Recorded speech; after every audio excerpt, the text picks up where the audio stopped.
Hello, everyone. Welcome back to our third installment of the Beginner's Guide to the Gemara Part 2. And we labeled this from the Mishna to Halacha. So today is Halacha day. I love Halacha. And I'm so thrilled to be sharing about it with you. Usually when I teach Halacha, it's in the context of a halacha course. and so that's a little bit different than what we're going to be doing today. Today, we are not in the context of a halacha course. We're in the context of a Gemara course. So our question is a complicated one, an extremely complicated one, which is, what is the relationship between the Talmud and halacha as it's lived today? And how does halacha work kind of internally to the Talmud? And then from the Talmud until today, like, how do we figure out sort of what to do? How has the Talmud been applied and reapplied and interpreted in different ways over the years, that all kind of adds up to how we live today? But we're really going to be trying to keep our focus on the Gemara as a halachic text and all of the kind of complex ways in which the Gemara is a halachic text. And let me just say a word about why that's so complicated, and then we'll dive in. We'll see lots of examples. If I showed you Maimonides' code, if I showed you the Mishnah Torah, or if I showed you the Shulchan Aruch, for the most part, if I gave that to you, you would be like, great, now I know how to live my life. If I handed you the Gemara, you would not know how to live your life. And many people here who have even a little bit of learning experience have seen that you open up the Gemara and first you have 8 different opinions about one very far-fetched kind of question. And then you have a story that seems to undermine all of those opinions. And at the end of that, you might not have any guidance as to, well, if that strange situation under discussion were actually happening to me, what should I do? And that's the experience of learning Gemara. And I don't mean that by any way to belittle Talmud study. Totally the opposite. And I want to see that from the beginning. Talmud study is incredible. It is so valuable. It is, in my opinion, possibly one of the most valuable ways of really tapping in to the depths of the Jewish library. And one of the things that we'll see today is that when we learn halacha, if we don't learn halacha with its whole background in the Gemara, we're learning halacha in a very kind of impoverished way. The Aruch HaShulchan described halacha as a symphony. And I always like to share that with people, because if the only place you ever learned halacha was in, let's say, elementary school, where the test was literally permitted, forbidden, mutar, asur, permitted, forbidden, you didn't hear the symphony. You maybe learned a lot about how to keep your kitchen kosher, and I'm definitely not one to say that that's not valuable. Of course, that's valuable, but you didn't hear the symphony, right? You only heard, I don't know, the lead violinist, let's say, but you didn't get the whole rest of the beautiful picture that is halacha. And here, by way of showing or trying to show a little bit about the role of the Talmud in halacha, I'm going to start to give you just the very beginning of a sense of what that symphony might sound like. So that's our project for today. So let's just put this together alongside the materials that we've talked about so far. So the Mishnah was edited by Rabbi Yehuda Nasi. The Mishnah is then included into the Talmud, which is composed of both Mishnah and Gemara. The Gemara discusses the Mishnah and is also organized according to it. The Gemara is made up of quotations from the Mishnah, as well as other Tanaitic material called Baraita. There's Amoraic material, so that's mostly named quotes and stories. And then we also have the anonymous plain voice of the Talmud, which we talked about last time. That's called the Stam. The Stam is the connector of the Talmud, the editorial plain voice, and it plays all kinds of different jobs. We talked about that last week. So the Gemara is full of debates about how you practice Jewish law. And actually, to the best of our knowledge, the people who were suggesting those opposite practices were actually, in fact, living them in Talmudic times. So when Rabbi Yossi HaGalili says you can eat chicken and cheese together, To the best of our knowledge, he was in fact doing just that. On the other hand, we know very little about what regular, average Joe kind of people were doing in terms of Jewish practice in the times of the Talmud, but we get hints of it, particularly through the Talmud's stories. That said, those are the stories that the Talmud chose to tell. So there's always kind of a question of how is the Talmud portraying these people and who's the Talmud not portraying? And that's really a question for historians, but we can all kind of like keep that in our minds, because even in our own lives, we have a whole Talmud's worth of stories about ourselves. And when we meet a new person, we choose which ones we want to tell them. And so too, the editors of the Talmud kind of they selected their stories, and that's okay. And that doesn't mean anything's particularly true or not true. That's just what it is. There are stories that are not told. So the last thing I want to say about that is just that our Judaism is profoundly connected to our ancestors or our spiritual ancestors who were alive in Talmudic times, but it is not identical to theirs. It's not identical to theirs on so many like extremely plain levels. Our ability to travel, our ability to talk to each other over Zoom right now, just in so many extraordinary details of ways, our lives are just so very different from theirs. If you made lunch today, like you made that using so many things that they did not have, including the basic materials that make up your utensils, right? So when we're talking about, I live the Talmud life, what does that mean, right? Like that is subject to then 1,500 years of interpretation and innovation and change in the world. And we can try and draw a line through those 1,500 years and say, yes, when this type of metal or alloy was invented that now we use all the time in our daily lives, or wow, did you use plastic today? They didn't have plastic. How did we figure out and how do you kosher plastic? Can you kosher plastic? Can we use plastics at all? Anytime you're touching plastic, you're touching something that was not part of their lives, that the Talmud has no discussion about, but that we have a whole halachic literature regarding. And how did we get there, right? How did we get there from maybe this core text and ancient practice that existed in the year 500 to the year 2020? All right, so let's just look at one quick example of halacha in the times of the Gemara. So we have a story about Rav. Rav is a first generation Amora in the land of Bavel, but he was born in the land of Israel and moved to Bavel and became a Rosh Yeshiva there. So Rav Ikla of Bavel. So Rav came to Bavel.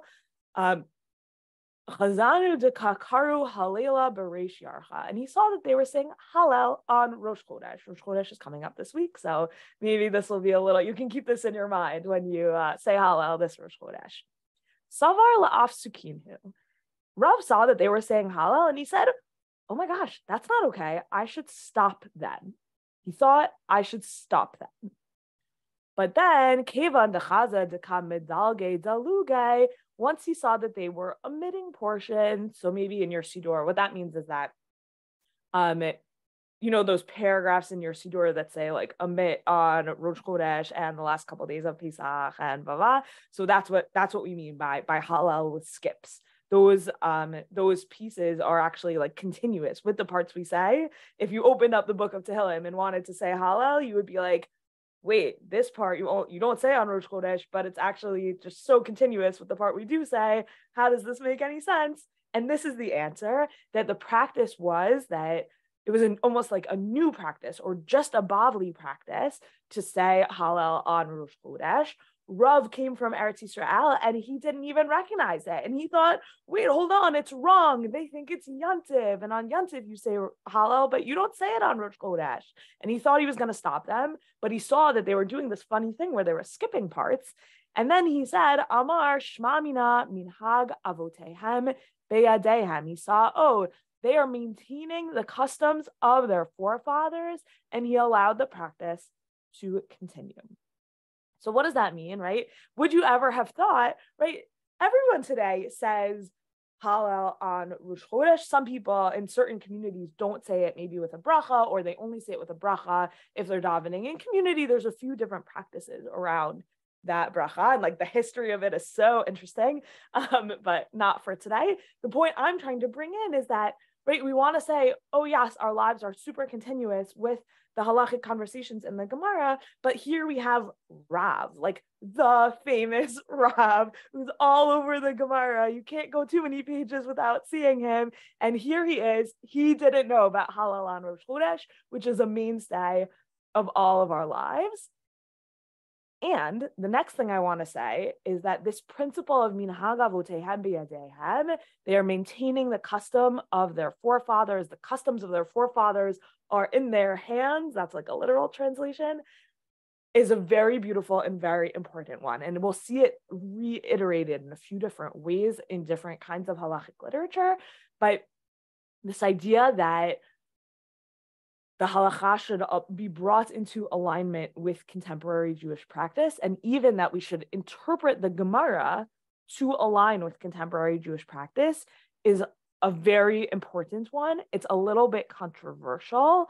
So if you, like in some modern writings about, should we prioritize more recent halachic works like the Aruch HaShulchan versus the Mishna, which were both written in the 1800s. Which one should we kind of give more weight to when they disagree?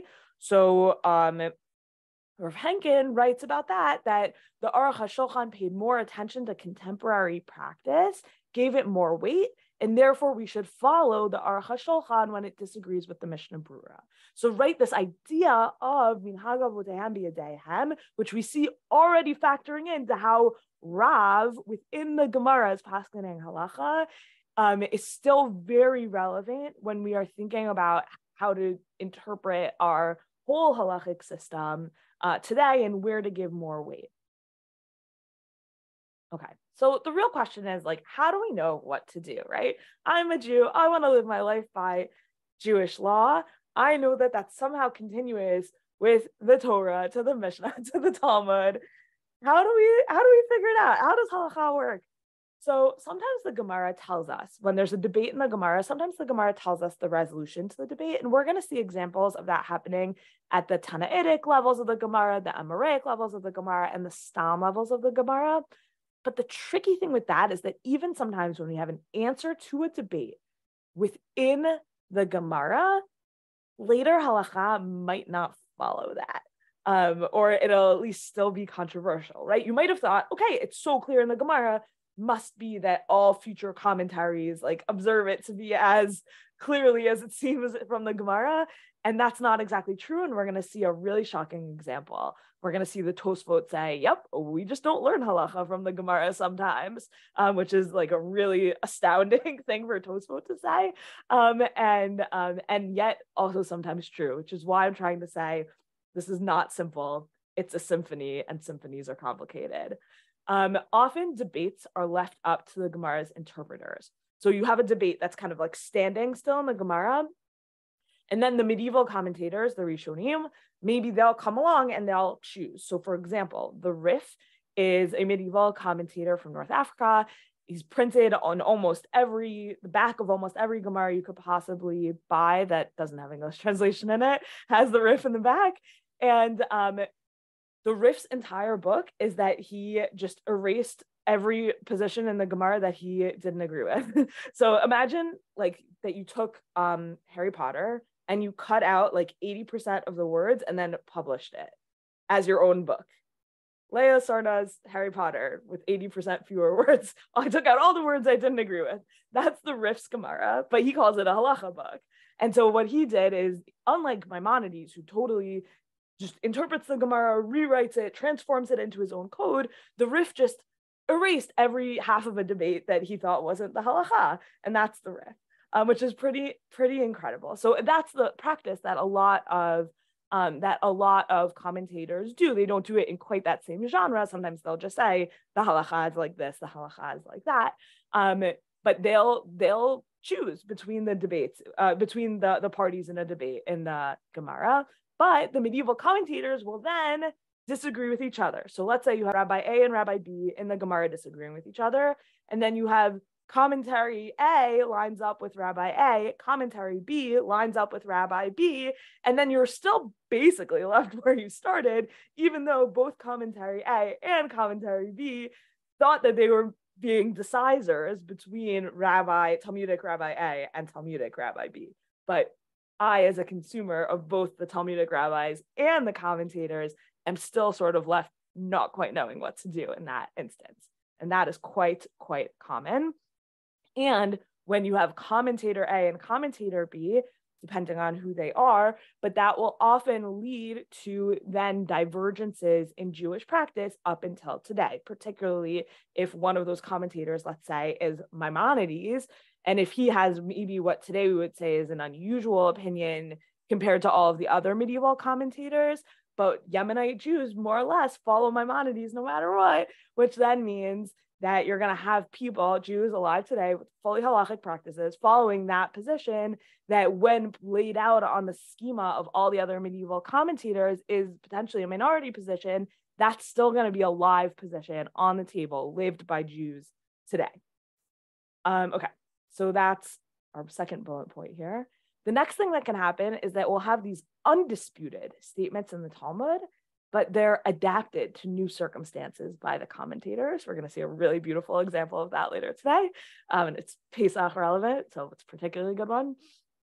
And then the last thing is, I just want to mention, this is what we were just talking about a second ago, is that the winning interpretation is often one that already aligns with standing Jewish practice.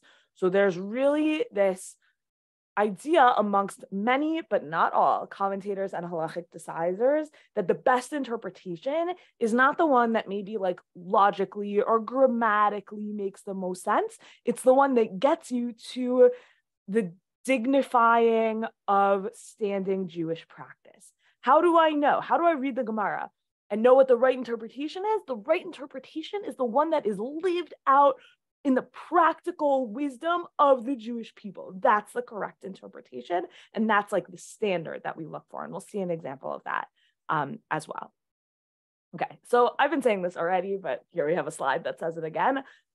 I just want to warn you, like, halacha is complicated. It's really, really complicated. And I don't want anything I say today to like destabilize your Jewish practice. That's really not the point. And learning how complicated it is should not destabilize your practice, but maybe it'll help you to understand why, if you don't put liquids on the blech Shabbos morning or something like that, and you see someone else doing it, maybe you can say, wow, I know that halacha is so expansive. Maybe I can understand that they're following an opinion that's just not what's followed in my community or something like that. And a great way to actually find that out, by the way, is in Rav Melamed's Pninei Halacha books. Those are still coming out. Rav Melamed is still, thank God, alive and well. And one of the beautiful things of his books is that you can go and he'll really say, Ashkenazim do this and Sephardim do this and Yemenites do the other, kind of all collated nicely together. It's really a halacha sefer written for the whole Jewish people in a way that's very beautiful. And sometimes in the footnotes or like the expansions, I forget how they call those in English, he'll even like go through and show how the different communities kind of came to their different halachic practices, which is also like a really beautiful way of writing a text. Okay, so that was all by way of introduction, a very long introduction. Okay, so sometimes the Gemara tells us the resolution to a question or a debate, and we've been talking a lot about levels within the Gemara, so I'm just going to bring you examples of this happening at every single level. We're going to go backwards in time. So we're going to start with the Stam, and then we're going to look at an example from the Amoraim, and then we'll look at an example from the Tanaim. So here's the Stam. So we have a statement by an Amora. Rav says, Habodik tzarich sheivarich. He says, one who does bedikat chametz, one who searches for leaven in his house has to recite a blessing. My mevarich, what should he say? And then you have a debate between Rav Papi and Rav Papa. Those are not typos, two different people, both students of Rava, but they remember different teachings from Rava. So Rav Papi says in the name of Rava, you're supposed to say, liva'er chametz. So Baruch Atah Hashem Elokeinu melech haolam asher kitshanu mitzvotav v'tzivanu liva'er chametz. And Rav Papa says the name of Rava asher kitshanu mitzvotav v'tzivanu al bi'ur chametz. So we have a difference in what the blessing should be. And they kind of the Stam brings proofs back and forth, but there's no conclusive kind of resolution to here. And then you have a conclusive resolution, just a decision within the Stam, vehilchata al bi'ur chametz. The halacha is, one should recite concerning the removal of leaven, and that is exactly what we say. The Shulchan Aruch brings it down. Before you begin to check your house for chametz, you should say, Asher Kichanu Tzitav Tzivanu, who made us holy through his commandments and commanded us on the removal of leaven. And so here we see that, first of all, we have a decision by the Stam. And I should just mention as an aside that some people identify these like Hilchata statements as late interpolations, maybe even the latest level of interpolation. So some will say that these are actually Gaonic from the times of the Geonim. So that's maybe like 500 to 800 or so, the times of the Geonim. And 600 to 800 or 850 even maybe. And that would make it like later than the rest of the Stam, in addition into the Gemara's text. That is their kind of like halachic decision that they just, when they rendered it, they kind of inserted it into the Gemara. That's one understanding. Whenever you see a Hilchata, that's an understanding of what it is. So before I described how the Rif wrote his halacha book by just using an eraser basically on much of the Gemara. So a different way to write a halacha book would be to publish a Gemara with an add-in every time you think the halacha is this, which sounds crazy, except that if you open up an Art Scroll Gemara or a Steinsaltz Gemara, they more or less do that. They just don't add it into the body of the text. They just have a little footnote and say, here's the halacha today, and they cite whatever, and they bring it into the footnotes. But it's kind of the same practice, more or less. Okay. So here, this vocabulary note of hilchata, or in our case, vehilchata, and the halacha is, or the halacha is. Okay, so here we go. We have an Amoraic resolution to a halachic question. So we have Rabbi Yitzchak Bar Yosef, and he goes out and buys a utensil made of marda, zavin mana de marda, from a Gentile, me'oved kochavim. So savar lahatvila, and he thought that he needed to tovel it. So when you buy a new utensil from Gentiles, that utensil needs to be, converted into the Jewish people is maybe a way to think about it. It needs to be made ready for a Jewish home. And so you bring it to the Caleb mikvah, you bring it to all of the complexities of what exactly makes that different than a normal mikvah. Not very much is the answer, but usually they're like a separate place from the mikvah that you would immerse your whole body in.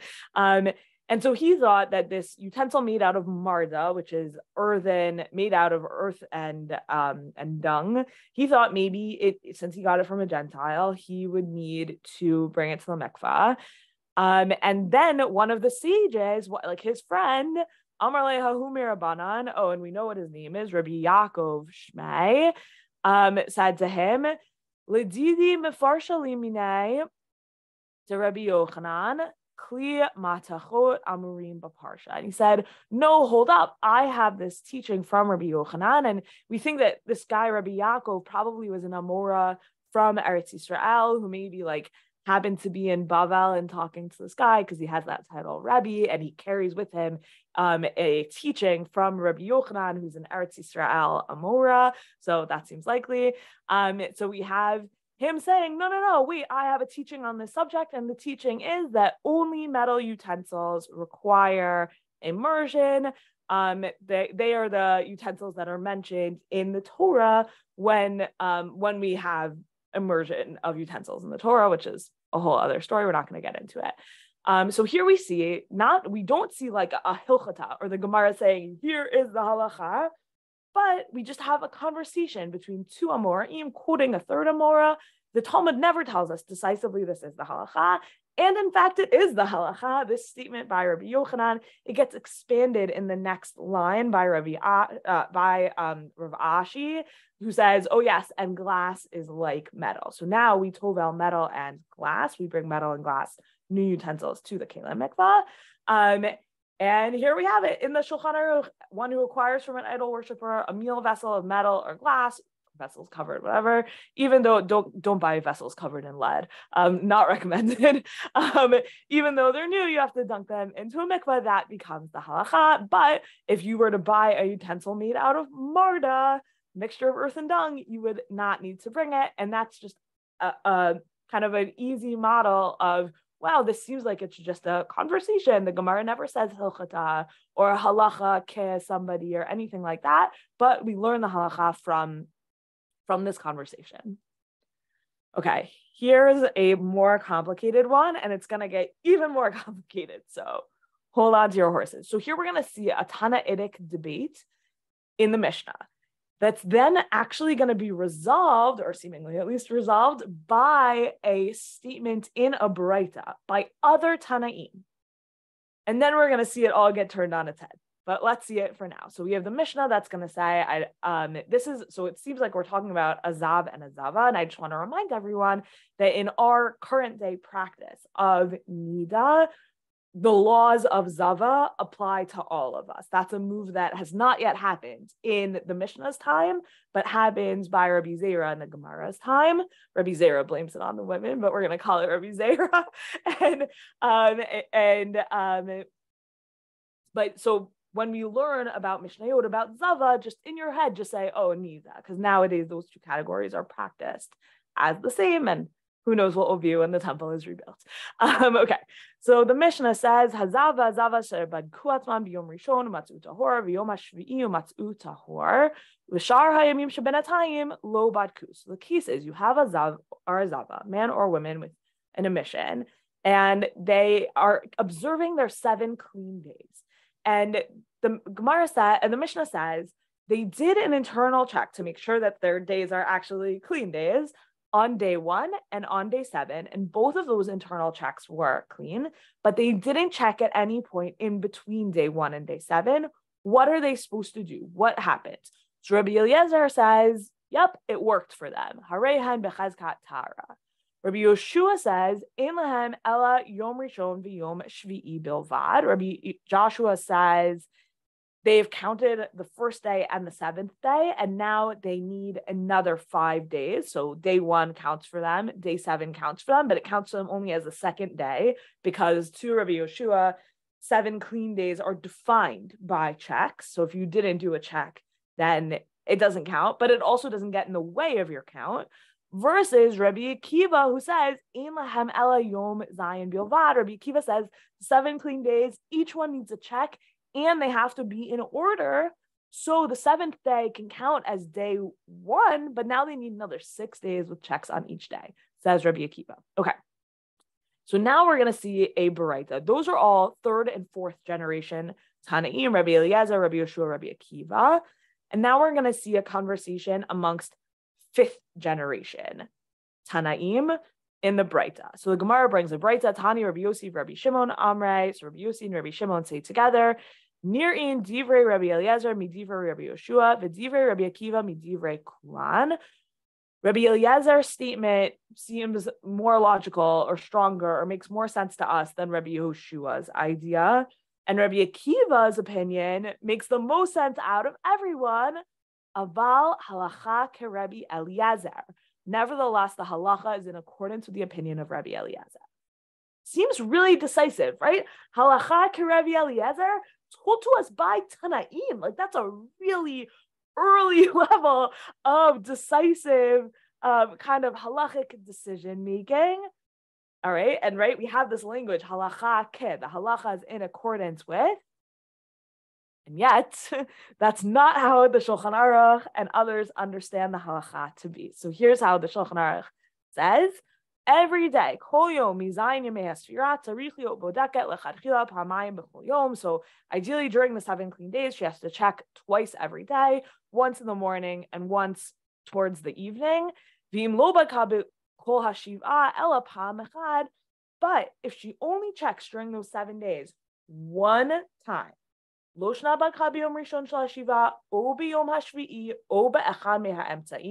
doesn't matter if she checked the first day, the seventh day, one of the middle ones.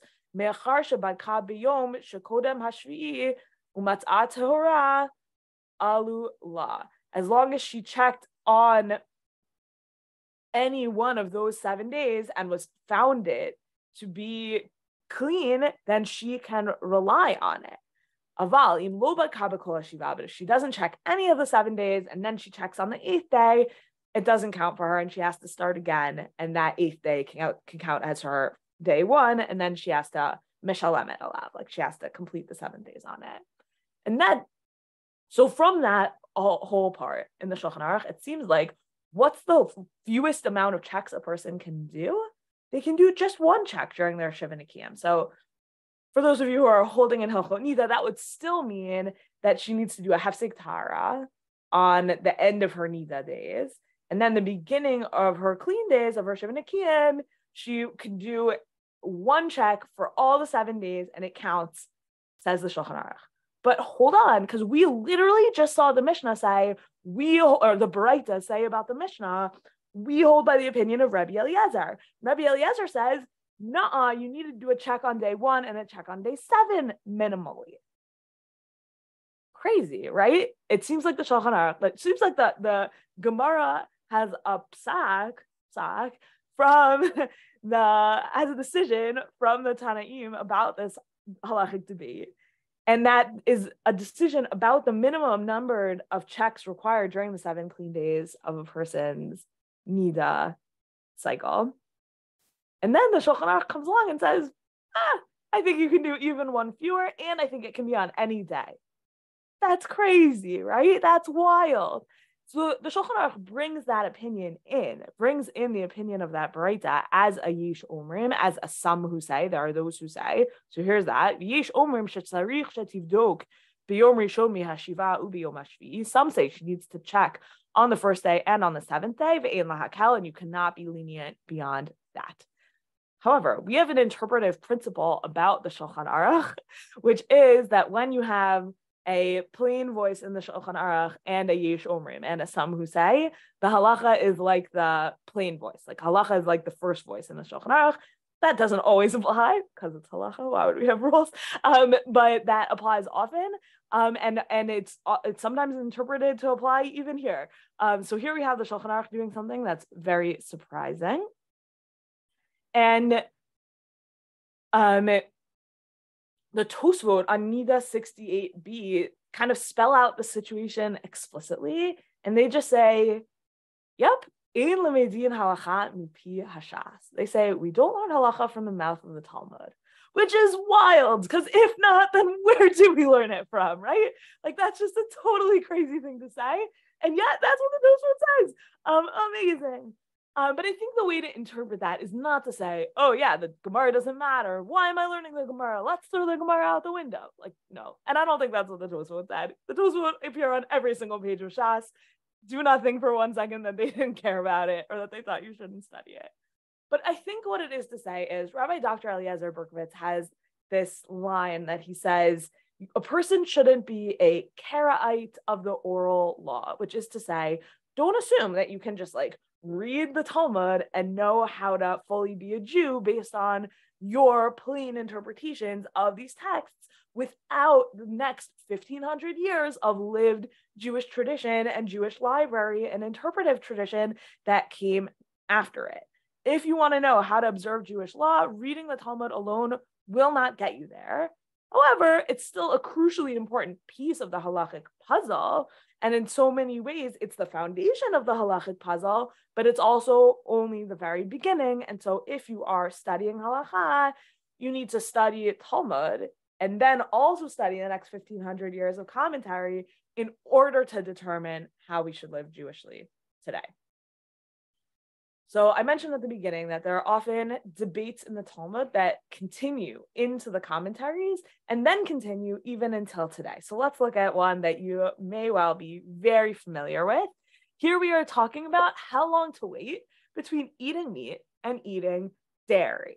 So you probably are saying, oh yes, like I keep 3 hours, but my friends keep 6 hours. And I know someone else who keeps 5 hours and 1 minute. And then I have a friend from the Netherlands who keeps somewhere between 1 hour and 0 hours, right? Like we're all familiar with the diversity of this practice.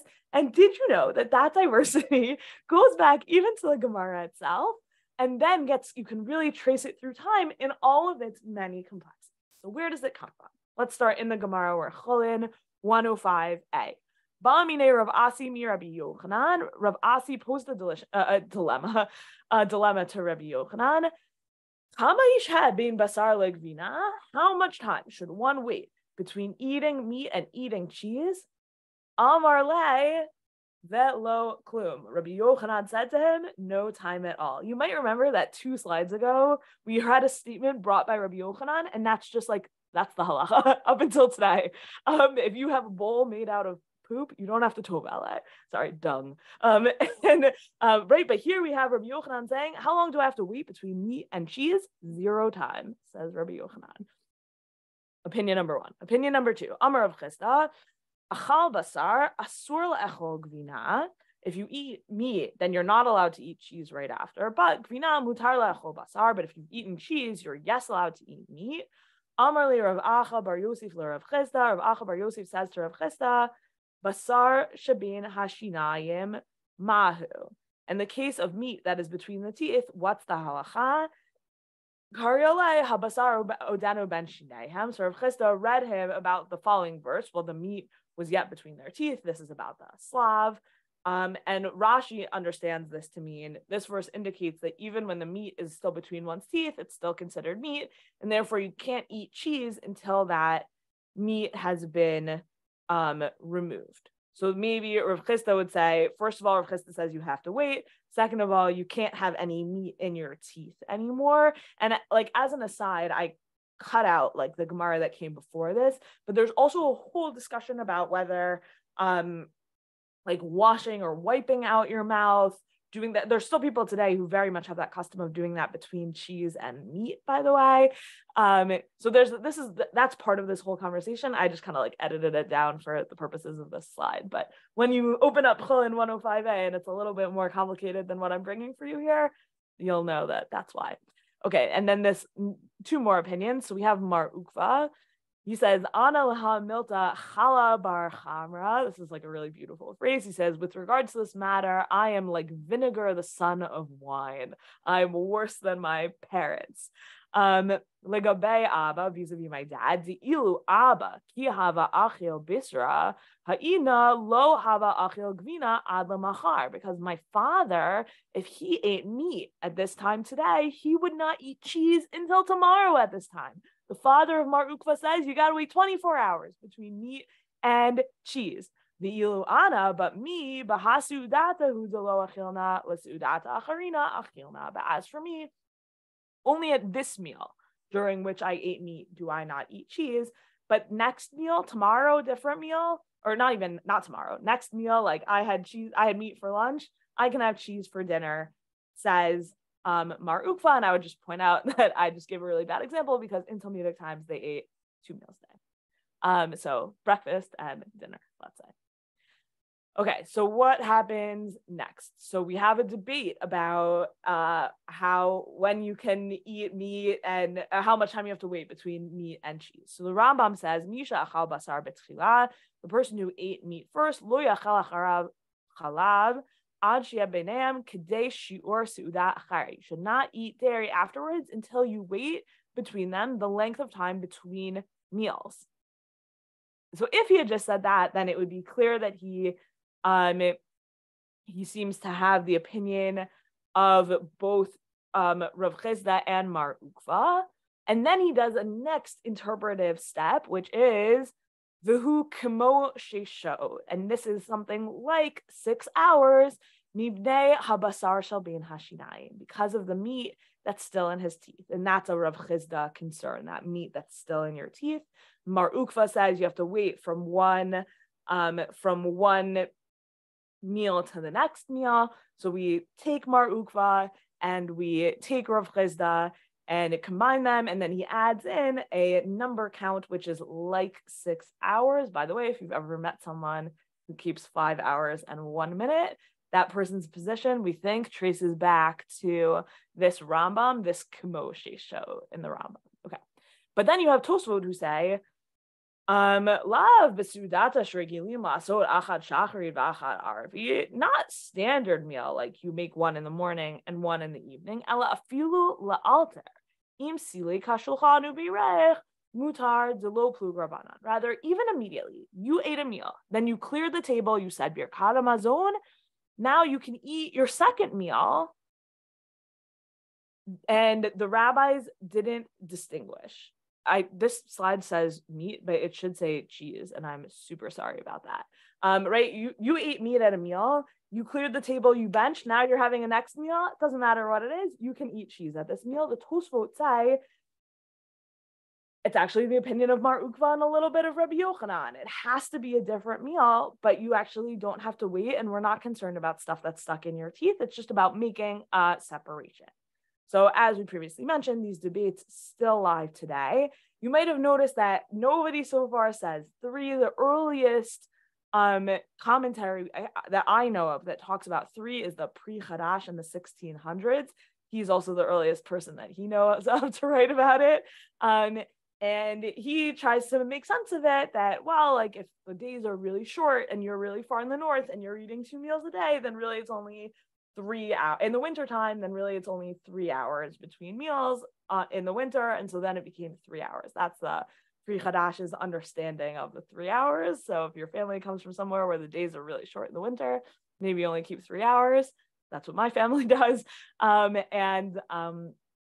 It's interesting. Like the halacha is just, it's a conversation between our texts and our live mimetic traditions. So the Pri Chadash didn't say, I met someone who kept 3 hours and I tried to tell them to keep 6. He says, I met someone who kept 3 hours and that was so interesting to me. And I tried to understand how it made sense, which I think is just such an important move. The other thing I want to point out is that Mar Ukva in the Gemara, so just to go back one slide. Mar Ukva in the Gemara is both the last opinion stated. He's also the latest opinion stated. And that's where we get to a principle called Halacha Kebatrai. The halacha follows like the latest person. Halacha Kebatrai does not end in the Gemara. So it ends, it's like up until today, right? If you have commentators who disagree with each other, then sometimes it's the like youngest of the commentators who might win, according to the principle of Halacha Kebatrai. It's a complicated principle, and we don't fully have time to go into all the different ways it's applied or not applied, but it's almost in some ways the opposite of Minhag Avotayim B'Yadayim, which is why I wanted to mention it. Minhag Avotayim B'Yadayim says, this is an ancient thing, and we're going to figure out how it makes sense, and we're going to preserve it.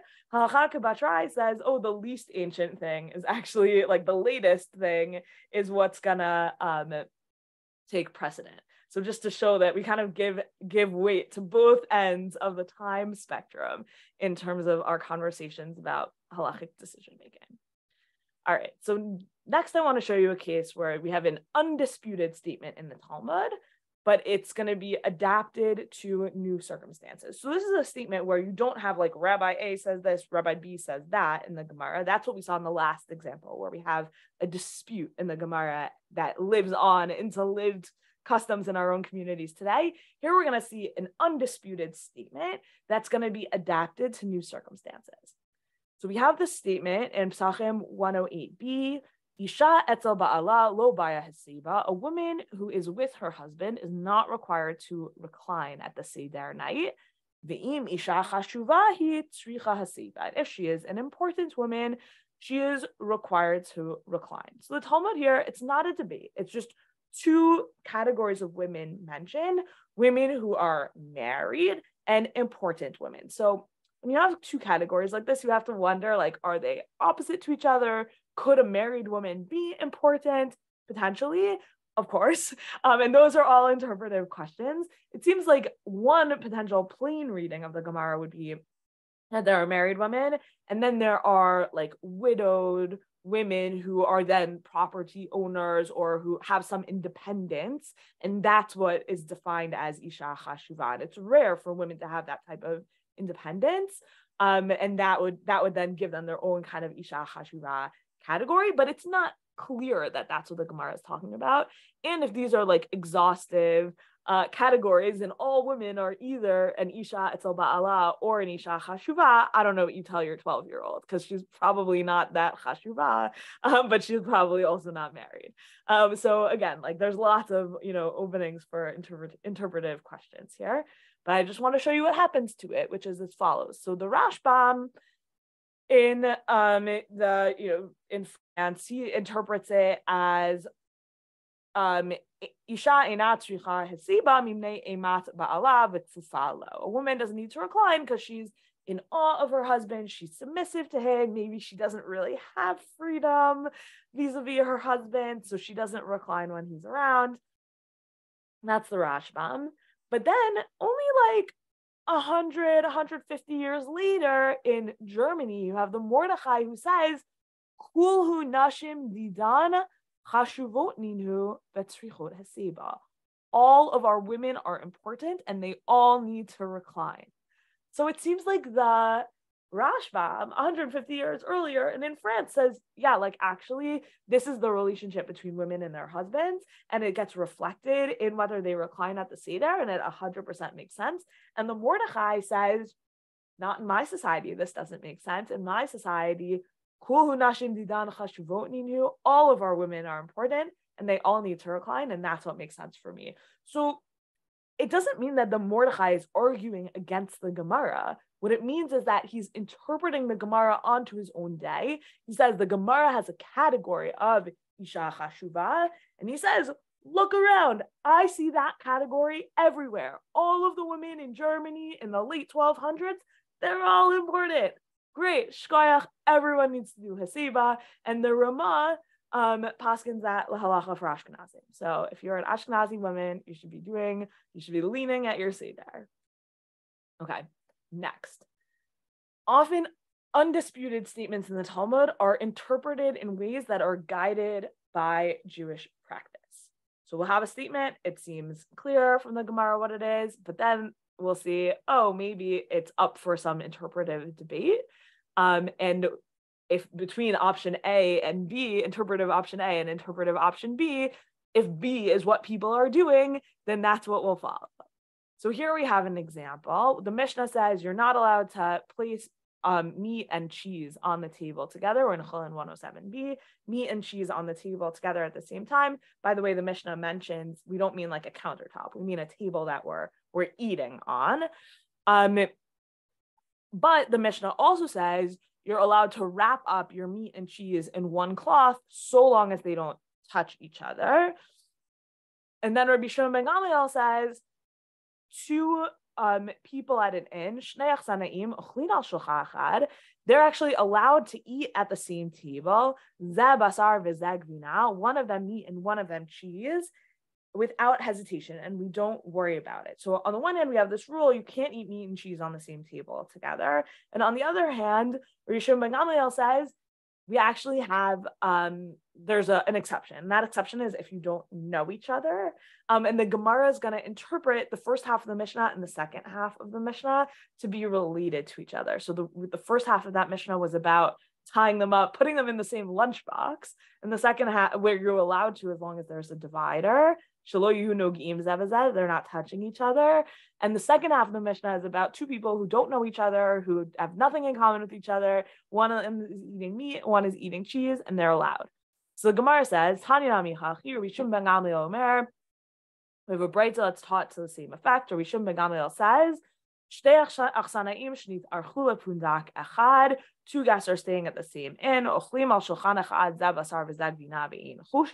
Same thing as our Mishnah. They can eat at one table. One's eating meat, one's eating cheese. We don't have to worry about it. It's only forbidden when the two eat from one parcel. And then the Gemara says, from one parcel, you can't mean that. If it appears as though they are eating from one parcel. So if it appears as though they are eating from one parcel, if it seems like maybe they like took out one lunchbox and they're both eating from it, then it doesn't matter where they both came from. They cannot one eat meat, one eat cheese at the same table at the same time. But I just gave an interpretation. What does from one parcel mean?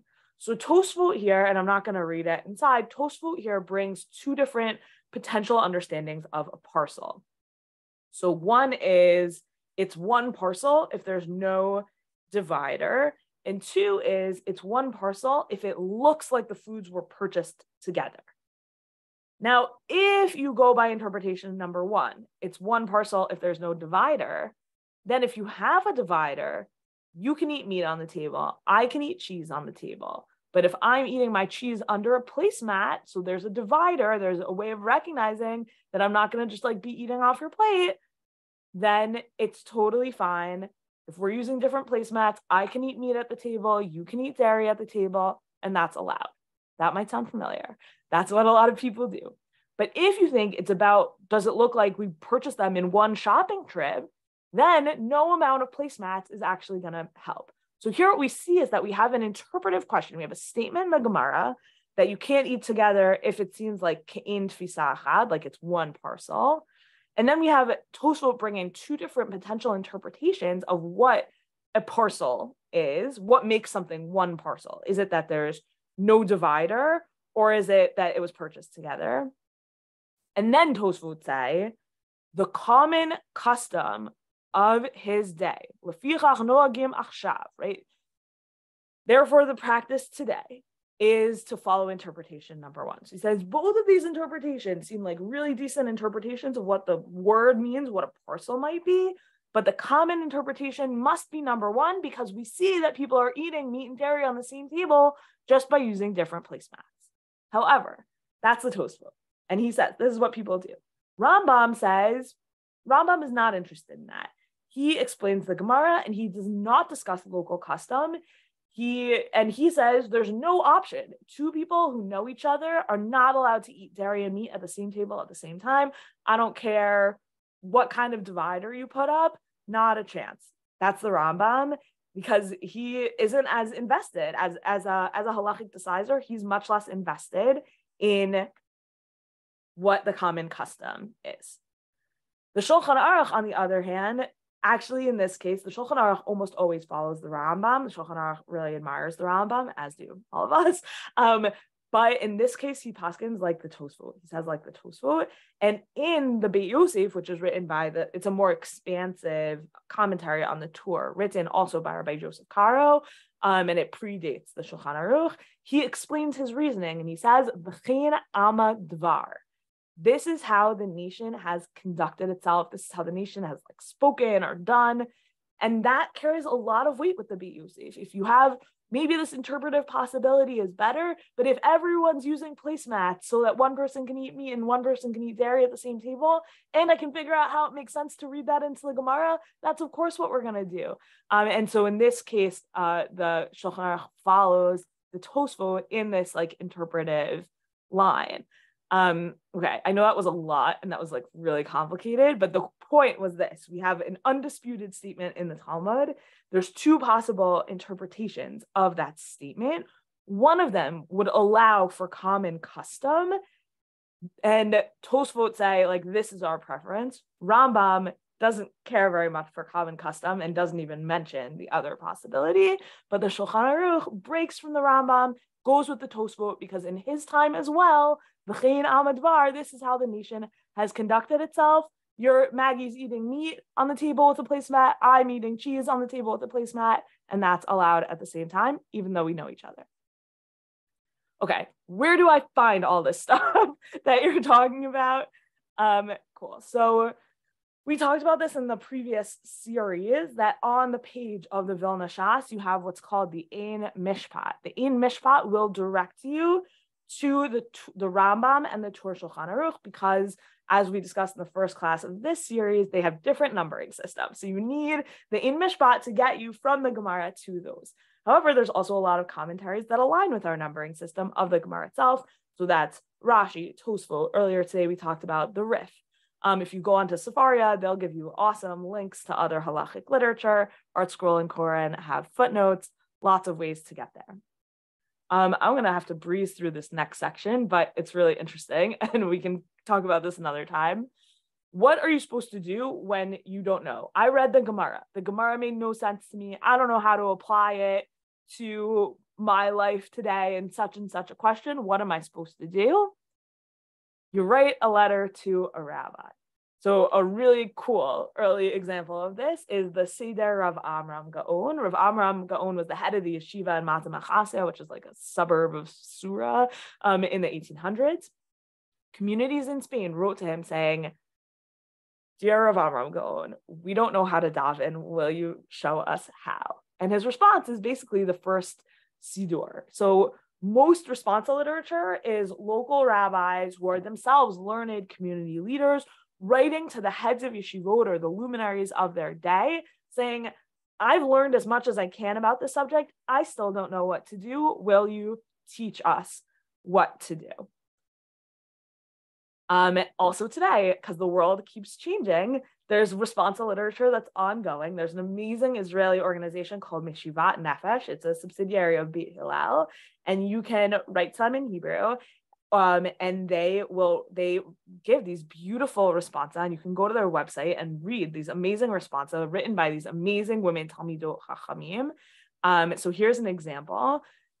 Is there a problem of Marit Ayin, something that like will lead others astray if they look at it, or that'll be like confusing to other people, or they'll think poorly of me, they'll think I don't know what the halacha is if I'm eating a meat substitute along with a dairy product? So I'm eating an Impossible burger with cheese on it.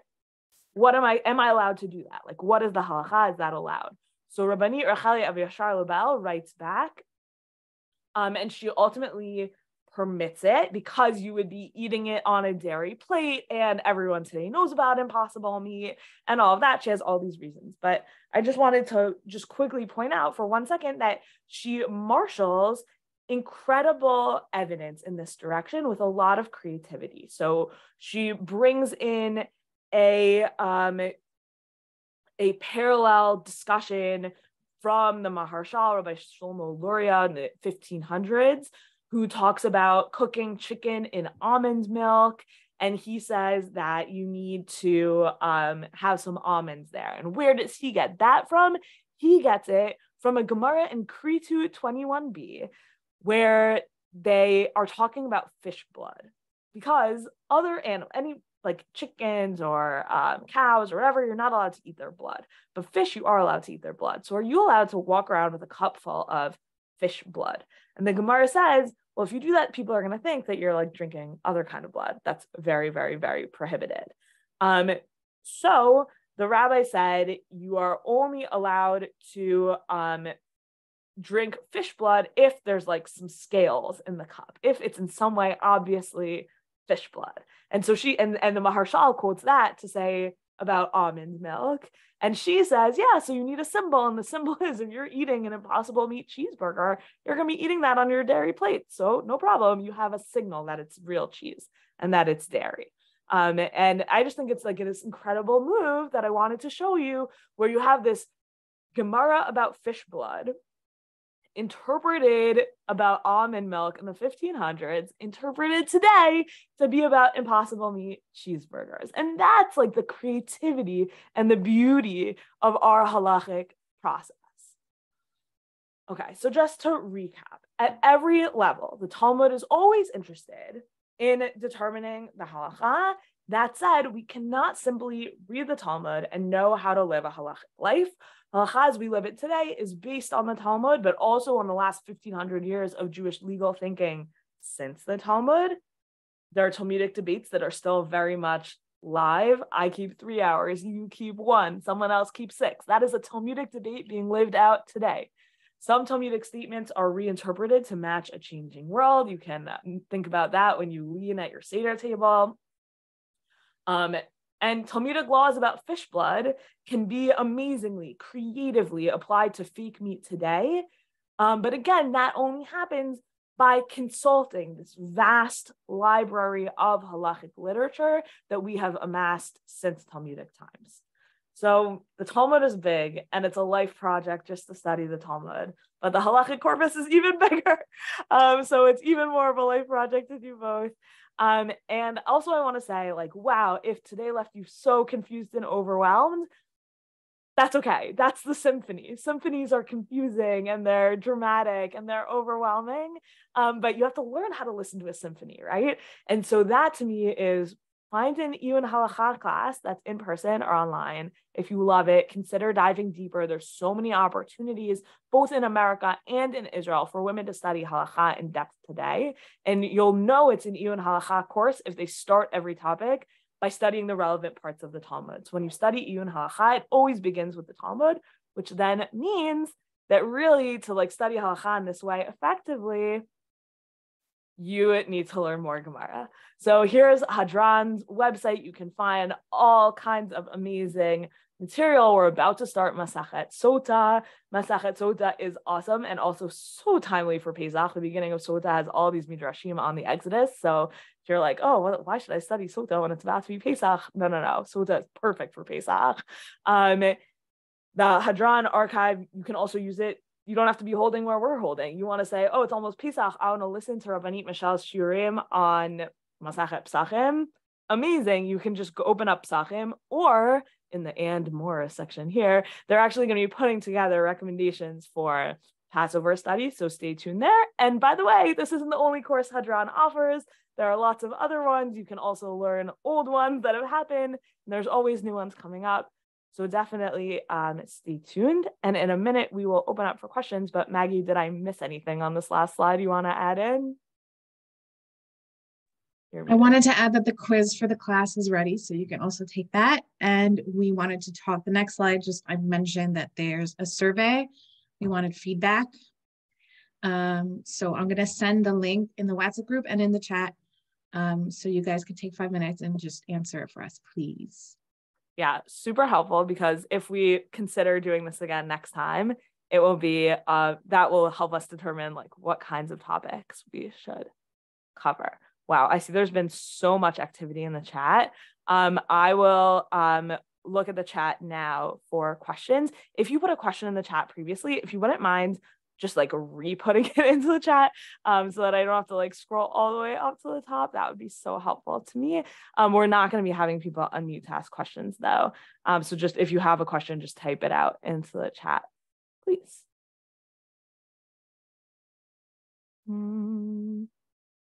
Okay, someone asked, am I available to answer halachic questions that someone might have? Sometimes it really, like, I love doing that. I really, really love doing it. If you ask me too complicated a question, it just takes a lot of time to come up with an answer.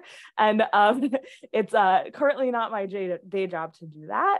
But if you send it to me, I can let you know what I think. And also I can help you like redirect towards who might be someone who is more kind of holding in a particular area. There are areas that like while I'm here and talking to you that I'm like very, very passionate about. So particularly if you know any people who are in their like postpartum part of their lives, like they just had a baby and there's all this new things that they have to think about and ask about, I'm really, really holding in that material, and I love talking to new moms and supporting them. So definitely those people, send them my way. And if you have other questions, you can try me and I'll just let you know if I don't have time to do the work to figure out the answer. Okay, the concern about meat and cheese. Is the concern then onlookers seeing one person eating meat and another cheese at the same table might assume that it's okay to eat meat and cheese together? I didn't go into that. It's actually very confusing what the problem is. It seems like the assumption amongst the commentators is actually that that I'll end up eating both at the same time, that like you and I are best friends and I'm just going to be like eating off your plate all the time, which is really kind of incredible and beautiful assumption that we're close enough that I'm just going to eat off your plate. But that's really the halakha's assumption. Like the assumption is unless I have a placemat, I'm going to eat, or I don't know you, I'm going to eat off your plate. That's the halakha's bottom line assumption, which I think is so awesome.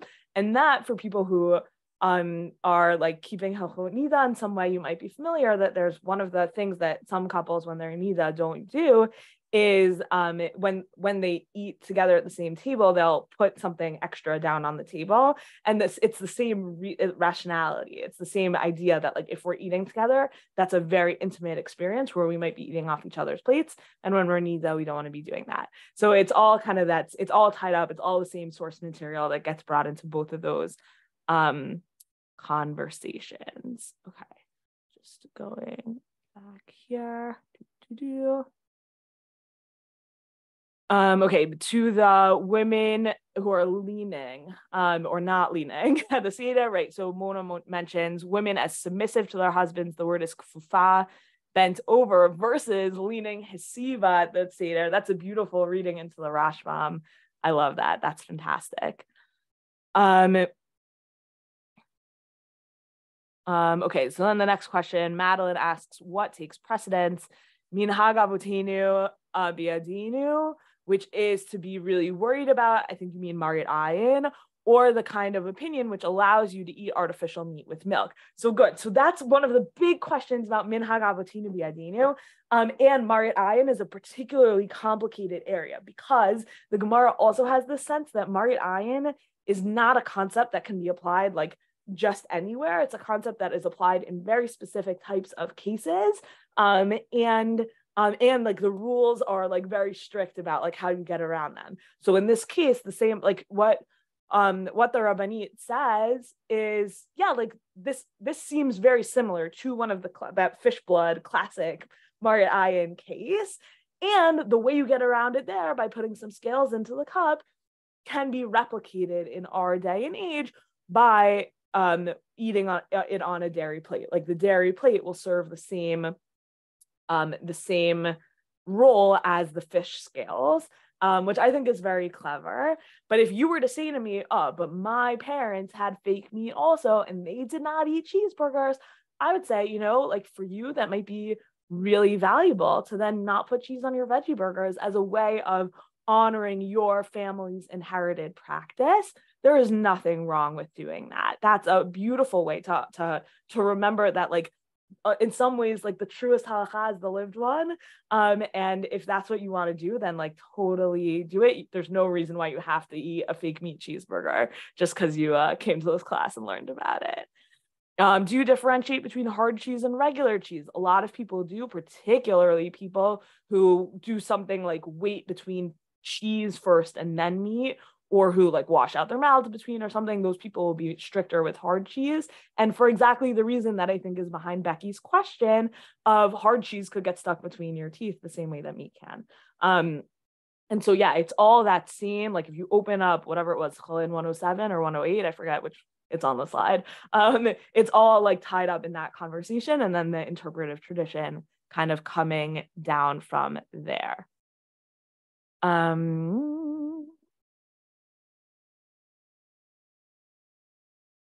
Oh, I see. Okay, question. So they keep their bracho and birkat hamazon separate? Yeah. So if one person is eating meat and one person is eating cheese, you definitely like do not want to be sharing a loaf of bread, for example. Like you should not be making like a joint hamotzi in that situation. It's like not in my head. What if two people are eating cheese and one person is eating meat? Can they do a zimun together at the end? I don't know the answer to that. My like instinct is like, but I would have to look into that and get back to you. I'm sure that it would not be very difficult to find the answer to that for me. But it's not sitting at the tip of my tongue, in part because that like doesn't happen very often, I feel.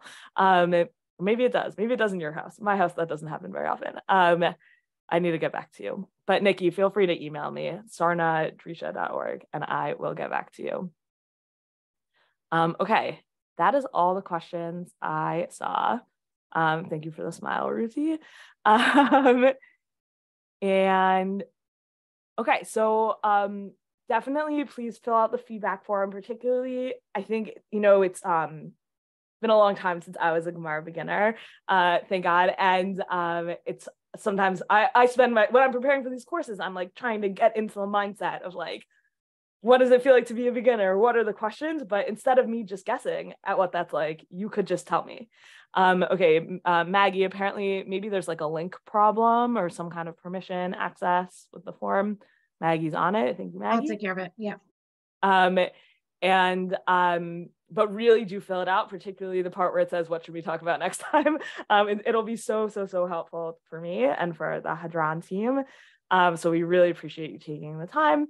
And if people want to be in touch, I mentioned before, sarna@drisha.org. I'm also pretty available like on Instagram at Rabbanit Leah Sarna. So if that's somewhere where you like to be, I post some like Torah thoughts there occasionally.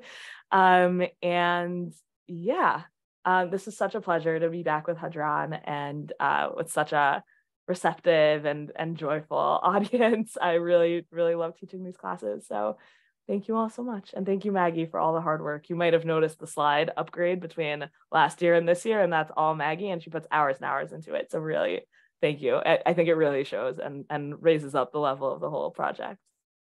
You're very welcome. And I think we all enjoyed your material. So thank you very much, Rabbanit Leah Sarna. And hopefully we'll see your face again soon at another Hadran course. All right, everyone. Thank you for joining us. Am I allowed to say that yet? You can say that. Happy Rosh Chodesh. Let's start there.